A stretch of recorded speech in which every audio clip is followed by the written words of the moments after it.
Namaskar friends, I hope you are in your best mode.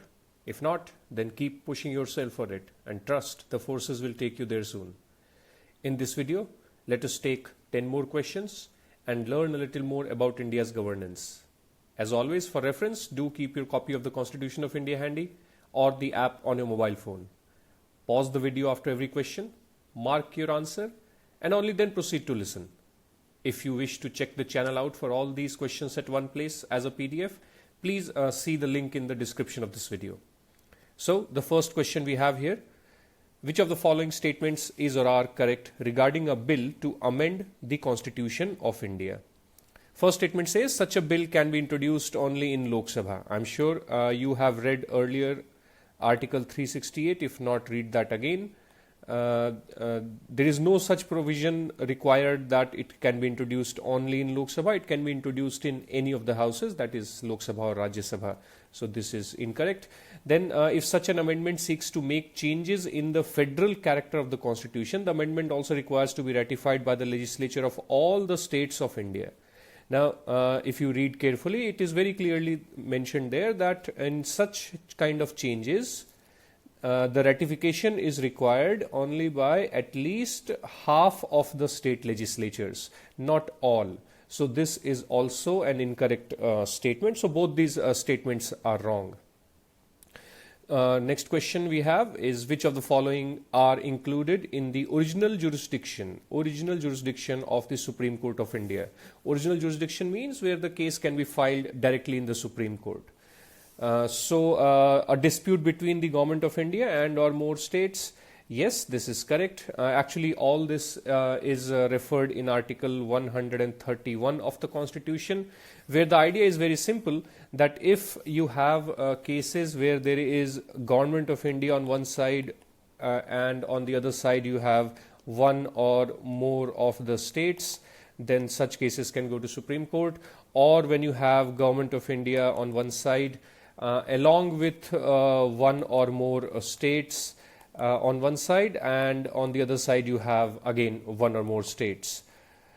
Similarly, the third situation which is there is that when you have a dispute between states, right? So the state versus state kind of a situation. So as such, if you see, then the second statement says that a dispute regarding election to either house of parliament.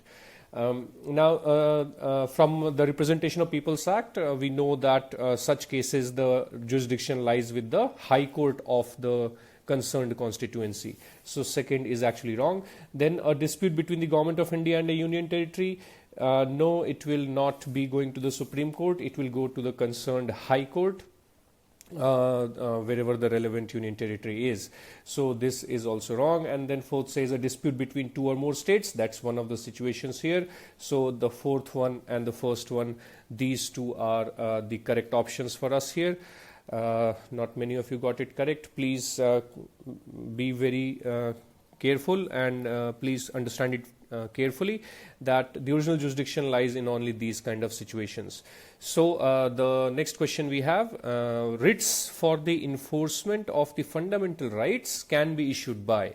I'm sure you can recall that the Supreme Court's writs are in Article 32 and the High Court's writs are in Article 226. So these are the two courts, that is Supreme Court and the High Courts. Only these two, they can issue writs for the enforcement of fundamental rights in case they are violated, and a good number of you got it correct, so that's a good thing. So we move to the next question. Which of the following statements is or are correct regarding the Speaker of Lok Sabha? Earlier also in the previous videos I had asked you to read the relevant provisions for the Speaker, the Chairman of Rajya Sabha and things like that.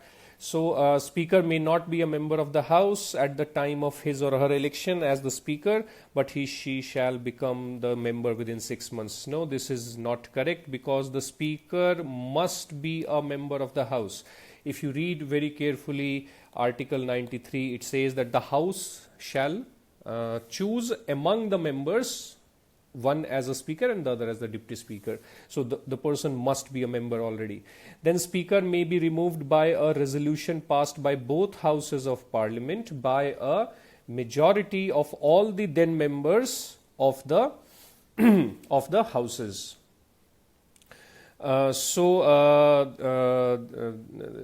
That is incorrect, because it says Speaker may be removed by resolution passed by both the houses. Now Speaker is in Lok Sabha, so Rajya Sabha has no role to play here. Otherwise the majority required is correct, all the then members of the houses. Hence this is also wrong. Had it been passed by Lok Sabha, then it would have been a correct statement. And for this you can read Article 94. Then the next one says, on the dissolution of Lok Sabha, Speaker shall not vacate the office until the first meeting of the new Lok Sabha. Now this is a correct statement, and for this I will make you read Article 94, the second proviso there, that very clearly says, and understand this, that while the Lok Sabha is dissolved, the Speaker is a continuous office. The Speaker's office doesn't get dissolved. So until the time the next Speaker, which is, the pro tem Speaker is appointed, the Speaker continues to hold office. So this is actually a correct statement. So only the third statement is correct for us. Please read the articles quickly. As I've told you earlier, you don't have to read these articles in your regular course of preparation, but these questions take it as an opportunity to read them. They are just very simple, straightforward lines. Once you read, I believe they will stick in your head a little longer. You don't have to know the article numbers per se, but if you read, you'll understand the provisions better. So we go to the next question, which is, what do you understand by a vote on account? This is very clearly defined in Article 116 of the Constitution.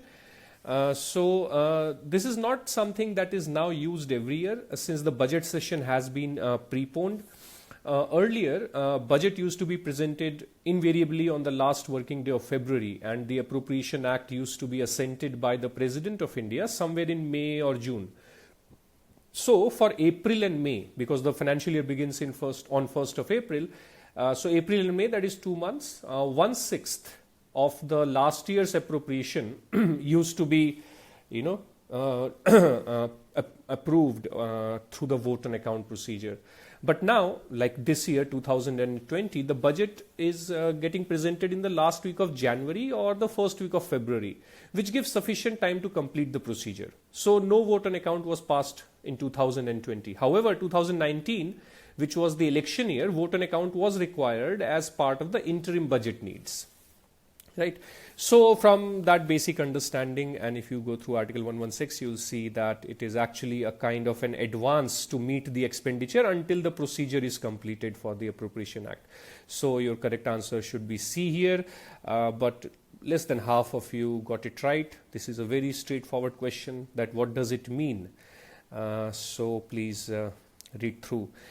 So we go to the next question now, and that is to arrange the following committees in increasing order of their membership strength.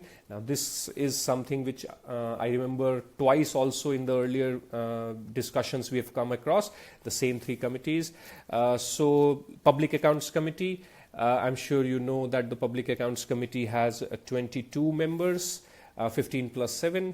Then departmentally related standing committees, they have 31 members. And then you have Estimates Committee, which has 30 members. So the correct order should be 1, 3, and then the second one. So this was an easy question, I believe, but the performance is surprising. Anyway, by the way, this question was in the 2012 prelims of UPSC Civil Service exam. So next question is, a leave of the House is required for which of the following? Now leave of the House simply means permission of the House. See, whenever in general any bill is to be introduced, any motion is to be introduced, it is put to vote even for introduction. There is a voting that takes place to either pass or reject the proposal before the House, but even to bring it for discussion, there is a permission required, where the Speaker puts up to get the pleasure of the House in a way that if the House pleases, then it is allowed. So yes, adjournment motion, it requires a leave. The introduction of a bill or even the withdrawal of the bill, they all will require the leave of the House. However, censure motion is not through any specified rule in the House. It's through a general provision of the rule number 184. This is not necessary in the case of censure motion to get a leave of the House. So except censure motion, 1, 2 and 3 is your correct option, and this looks like something which a lot of you found difficult to answer easily. Anyway, so moving on to the next question. We have which of the following is correct regarding the legislative council in a state. Now, I'm sure you know. If you have not read, you can go and read Article 169, which specially deals with the procedure to create or abolish a legislative council of a state in India. Let us see the statements. It can be created by Parliament, yes, correct, through a resolution passed by simple majority. Now, it is not through a resolution. The Parliament has to pass a law. Legislation is required. While that can be done only when the state legislature has passed the resolution. So the resolution is required in the state legislature, and that is to be passed by a majority of, not less than 2/3 of the members present and voting, as well as the majority of the total strength. And then it comes to the Parliament. Only then it can come to Parliament, where by an ordinary majority, members present and voting, majority of that, a law can be made and it is created. So this is actually a wrong statement. Then the second statement says it cannot amend or reject any bill passed by the Legislative Assembly. Now that is not correct. It can amend or reject, but the complete understanding will also actually come from the third statement. But this is wrong because they can. So it says if it rejects an ordinary bill, so that takes us from the second point itself, that yes, it can reject, but if it rejects ordinary bill that originated in the assembly can override the council by passing the bill for second time. Yes, that's the procedure. So the third statement is correct. I will recommend that you please understand once again the detailed procedure of the passing of bills in the case of legislative councils in those states where there are two houses. So moving on to the next question, we have which of the following statements are correct regarding the legislative relations between center and states in India?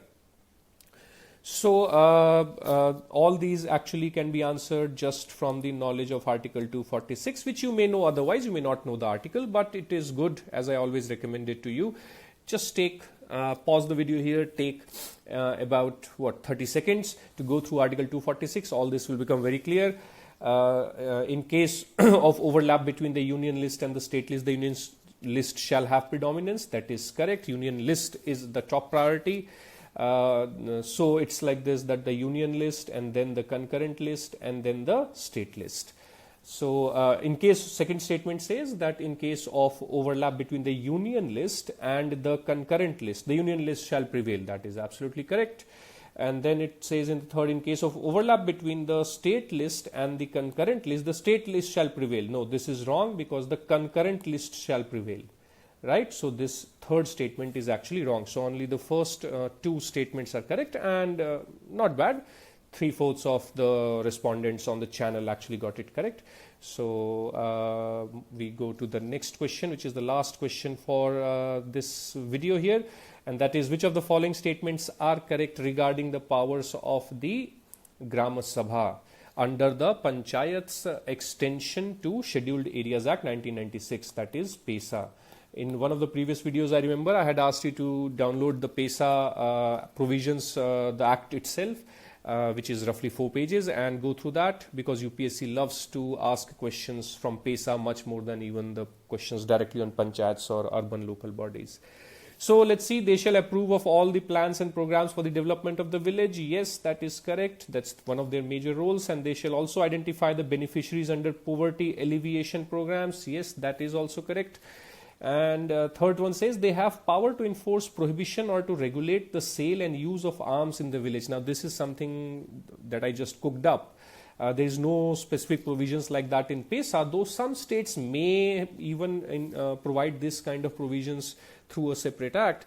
But however, the PESA specifically does not give any such kind of a power to the Gram Sabhas. So these were the 10 questions for today, and in the spirit of the the parallel learning that you have developed, I want to leave you with the most important and in fact the first sermon that was given by Gautam Buddha, that is Madhyama Patipada, the middle path or the Madhyam Marg. And this is the term Gautam Buddha used to describe the character of the Ashtanga Marg, or the Noble Eightfold Path he discovered that leads to liberation. So in Buddhist tradition, it is regarded to be the first teaching that the Buddha delivered after his awakening. And Buddha describes the Ashtanga Marg, or the Noble Enlightened Eightfold Path, as the middle way of moderation between the extremes of sensual indulgence and self-mortification. So it talks about the right view, the right intention, the right speech, the right action, the right livelihood, the right effort, the right mindfulness, and the right concentration. The wise performance in all these 8 fields, that is the Madhya Marg.